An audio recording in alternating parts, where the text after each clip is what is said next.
with a look at all the latest stories now. Here's the ITV Lunchtime News.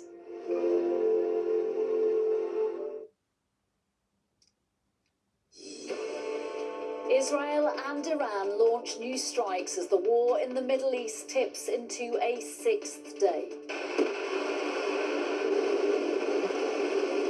We'll have the latest on the conflict, including Iran's claim it has attacked a US ship. And the latest on what's delaying the UK government's first rescue flight out of the region. The Defence Secretary is in Cyprus as the government faces more criticism over protecting the island. We're expecting a statement from the Prime Minister on the conflict in the next half an hour. Also this lunchtime, asylum seekers who break the law or work illegally are to be thrown out of government-funded accommodation and lose their support payments. The mum of a 9-year-old who died after an operation speaks of her shock at learning his surgeon had caused fatal harm. And dark green carpet, cracking wood panelling. For me, personally, it's my number one. How influencers are celebrating proper boozers. So could they save your local?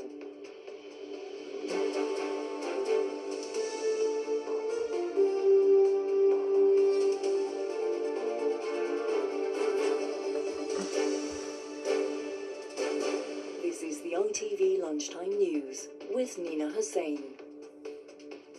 Good afternoon. Israel and Iran launch new strikes as the war in the Middle East enters its sixth day. Israel has launched missiles at Tehran and Iranian-backed Hezbollah in Beirut, and Iran claims to have struck a US oil tanker in the Gulf. In Qatar, air defences have intercepted Iranian missiles over Doha. In Tel Aviv and Jerusalem, air sirens have been heard through the morning. In Oman, the first UK government evacuation flight due to take off last night is thought to still be on the tarmac. More on that later. First, Neil Connery reports on the conflict so far. Beirut overnight as Israeli airstrikes continue. Lebanese media say 3 people were killed and 6 injured. New strikes were reported in the south of the capital, a stronghold of the Iranian-backed militia Hezbollah, this morning. Israeli defense forces released video they say shows them targeting Hezbollah headquarters in Beirut. Sirens sounded in Tel Aviv overnight as Iran launched a new round of missile strikes at Israel.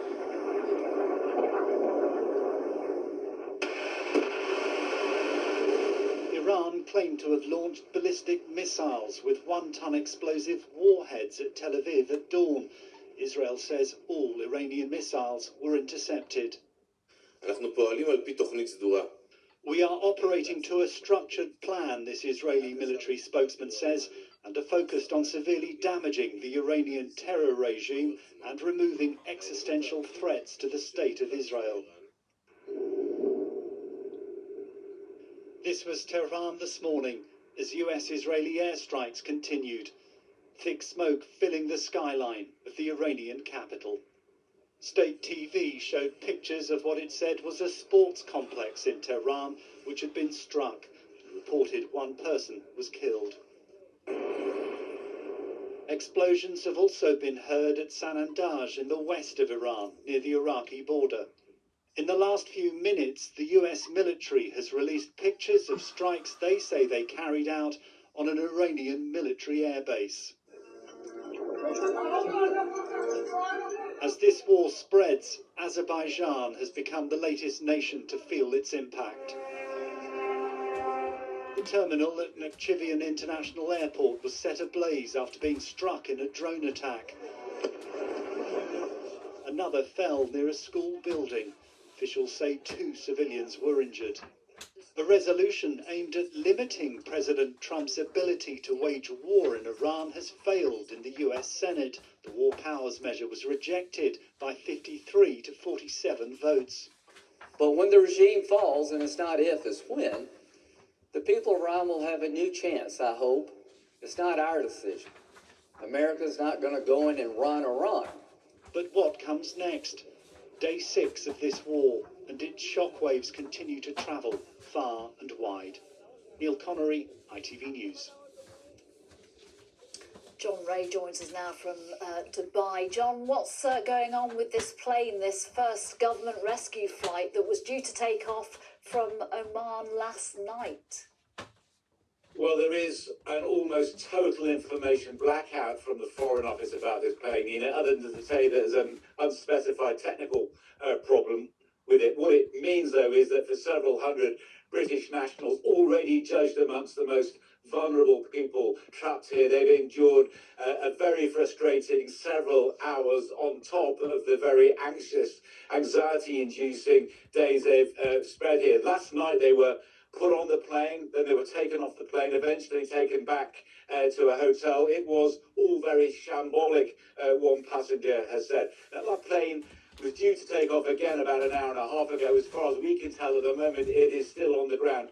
The better news is that regular scheduled airlines are now beginning to fly with more regularity from here in Dubai, from Abu Dhabi. Yesterday, according to the UK government, 2,000 people got back to the UK. Today, a very noticeable lightening in the intensity of Iranian missiles falling on the United Arab Emirates, at least quite a lot down the road in Qatar. You can see, though, even if everything goes to plan, it will take a while to get everybody home who wants to go home.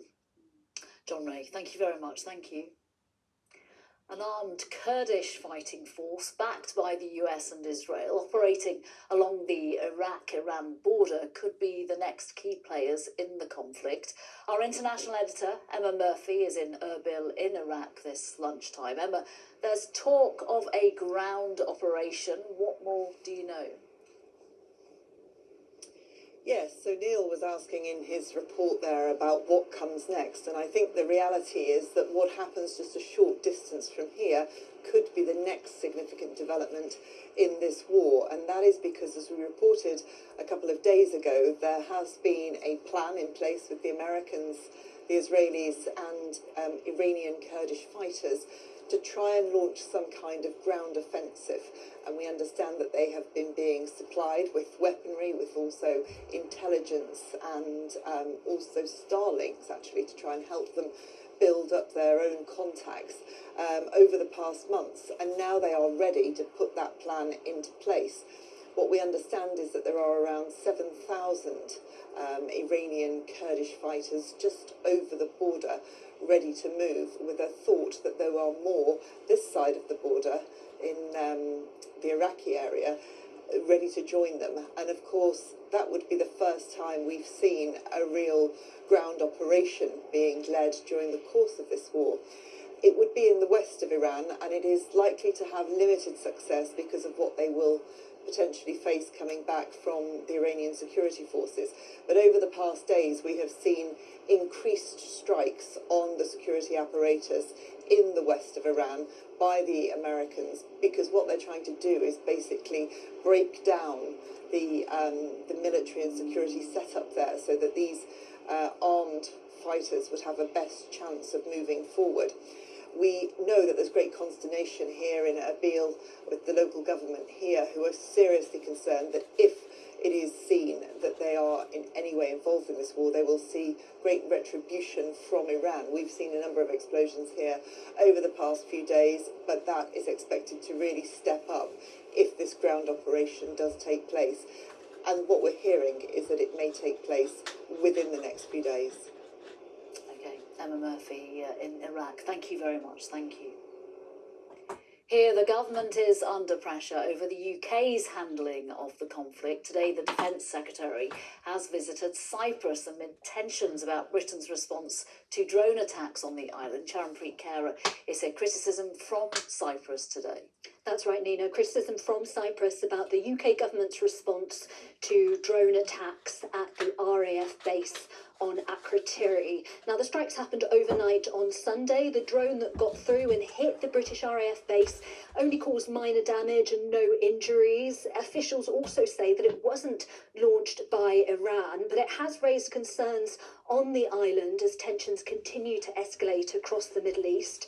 Cyprus's High Commissioner says that residents felt frightened and underprepared, and that the UK government should have done more to warn people living near the base. As you say, the Defence Secretary John Healey is in Cyprus today, no doubt trying to smooth things over.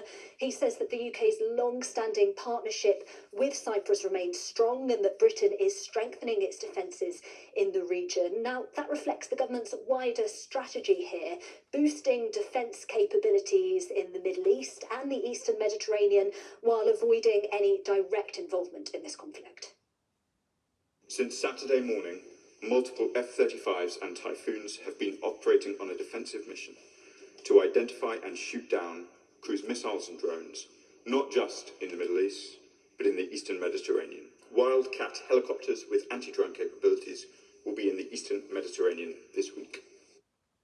Well, ministers insist that the UK is taking a pragmatic, level-headed approach, but critics say that we look slow-footed and overly cautious, particularly when there's been a direct hit on a British RAF base. We are expecting further updates from the Prime Minister this afternoon, both on that evacuation of British nationals from the region and further military deployments. OK, Charon Frick-Hara, thank you very much. Thank you. The mother of a 9-year-old boy who died in agony following a botched operation has told ITV News she was shocked to discover it was the surgeon who had caused the fatal harm. Jack Moat died in 2015, 2 months after the surgery performed by Kuldeep Store. Our correspondent Rachel Townsend has the story. A boy full of joy and full of love. Jack Moat was just 9 when he died. For a decade, his mum believed it was through natural causes.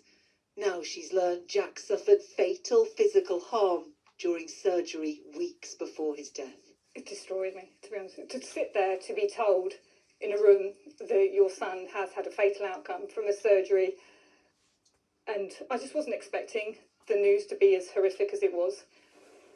Jack was a boy with complex needs. He'd gone into Addenbrooke's Hospital in Cambridge for a hip operation to improve his mobility. In a letter sent to his mum, concerns about technical aspects of the surgery were later highlighted. It showed the fixation on the left to have pulled through the bone, leaving it unhealed and unstable. Jack also suffered significant blood loss. The outcome was fatal. I work in a major trauma centre. Jack's death is part of an ongoing investigation into 800 procedures carried out by Dr. Store at Addenbrooke's. The Trust failed to act on findings from previous reviews, allowing her to operate on hundreds more children. In terms of the Trust, how deep does the level of wrongdoing go? So it's a failure absolutely at every level, and they have failed the patients that have been operated on by this individual surgeon that have come to harm.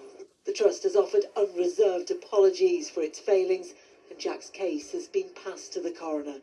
Dr. Store has previously insisted she strives to provide the highest standards of care. What do you miss most about Jack? His cuddles and smiles. Yeah, he lit up a room. Elizabeth says she was Jack's voice in life and is now his voice in death. Rachel Townsend, ITV News, Cambridge. Asylum seekers who break the law or work illegally will be thrown out of their accommodation and lose any financial support under new laws being introduced by the government. The Home Secretary says the legislation will also make it easier to deport illegal migrants who've been convicted of serious crimes. Our political correspondent Harry Horton is in Westminster this lunchtime. Harry, these announcements today are causing some tension within the party. Yeah, they are. The Home Secretary, Shabana Mahmood, says that these changes will make the asylum system compassionate but controlled, but it's not seen that way by everyone in her party. Some of the changes she's announced today include a change that will mean any asylum seekers who are found to have broken the law or worked illegally will be removed from taxpayer-funded housing and hotels, and also lose their support payments as well. There's another change that would see a pilot scheme where families of failed asylum seekers will be offered up to £40,000 to leave the country voluntarily. Otherwise, they will be forcibly removed. The Home Office actually thinks this would save money in the long run because people could be removed much more quickly. Now, look, this is a toughening of some asylum rules. There are many people in the Labour Party, though, who are deeply uncomfortable with the rhetoric from the Home Secretary in these announcements. But Shabana Mahmood says that she's making the Labour case for restricting asylum claims. Restoring order and control at our border is not a betrayal of Labour values. It is the necessary condition for a Labour government to achieve anything it hopes to. It is within that context that I am embarking on some of the most significant reforms to migration, both legal and asylum, in a generation. Now, around 100 Labour MPs have today written privately to the Home Secretary expressing their concerns around these reforms, and they're particularly concerned after the Green Party won that by-election in Gorton and Denton last week in what was previously a safe Labour seat, and those Labour MPs are worried that this rhetoric from the Home Secretary means that some Liberal voters are moving away from the Labour Party. These proposals have also been criticised today by Reform and the Conservatives, who say they're not tough enough. Many of these new changes come into force in June, and the Home Secretary hopes it will reduce the number of people who are receiving taxpayer support. Harry Horton, thank you. Still ahead, find out why your local boozer could be saved because of Instagram and TikTok. First, this week the government launched a public consultation on whether to ban social media for under-16s. It comes as a new documentary about the death of 14-year-old Molly Russell airs on TV tonight. A coroner ruled that Molly was suffering from the negative effects of online content when she lost her life in 2017. Molly versus the Machines focuses on her father Ian's quest for answers, and several of Molly's friends helped to share her story, as Laura Jones reports. Molly Russell's friends describe her as bubbly, bright and caring. The 14-year-old took her own life in 2017 after the darker side of the web overwhelmed her. In a new documentary about the teen, viewers are shown a recreation of her bedroom, the power of algorithms depicted as a shadowy presence. That separated her from the offline world, dragged her into this machine world, leading her towards her death.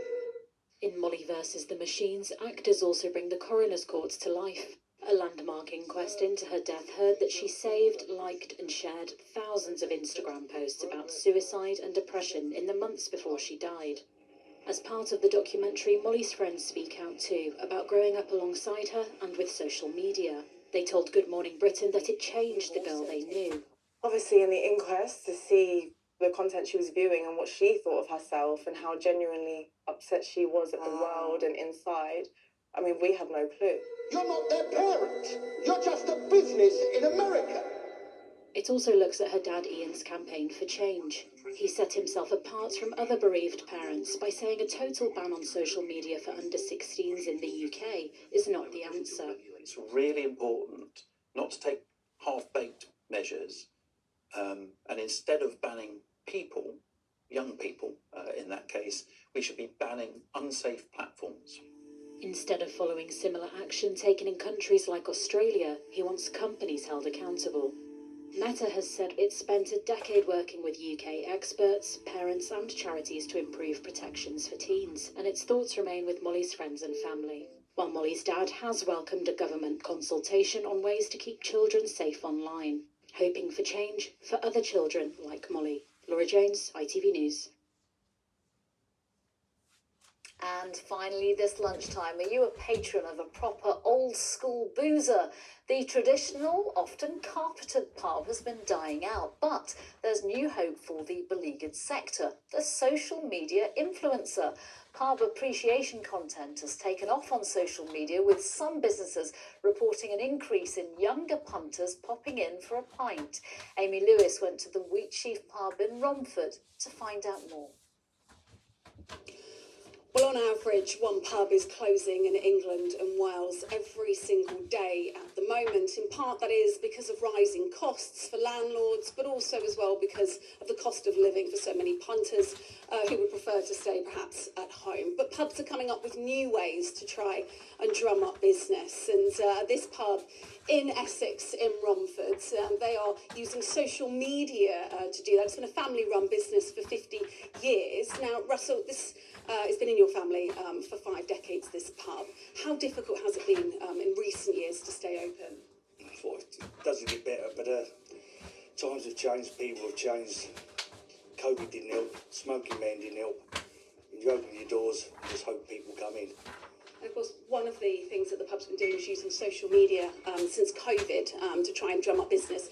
Russell's daughter is Olivia. Olivia, you were behind that. Tell us a bit about what you've been doing on social media. Well, since COVID, obviously the pub was shut, so you had to make do with what you had. So I started using social media, and with videos and showing behind the scenes and just getting yourself out there, we obviously turned people into coming into the pub, but also getting our name back out there because people just stayed inside. What have those videos included? Pouring pints, doing funny trends, getting customers involved, getting my mum involved. It went viral. She wasn't very happy about it. But then it's also got influencers to see our page, and they've started shouting us out as well. And let's just chat to your mum, Diane. Diane, obviously, what impact has all of this had in terms of drumming up business? Well, there's lots of competition around here, and a lot from the cheaper, but we're more quality, we're family, and people like that because they feel safe in here. And we can jump in and help whenever it's busy, rather than having loads of staff standing around, so we save money that way. Do you think you can survive? Yes, I do. It's quality. A local pub, a family-run pub that's been for 50 years in this family, and so many pubs are having to adapt to survive, and this is just one of the ways that this pub is doing so. Amy Lewis reporting there from Romford. That's all from us for now. Charlene is here with the evening news at 6:30 from everyone on the Lunchtime team. Have a lovely afternoon. Bye for now.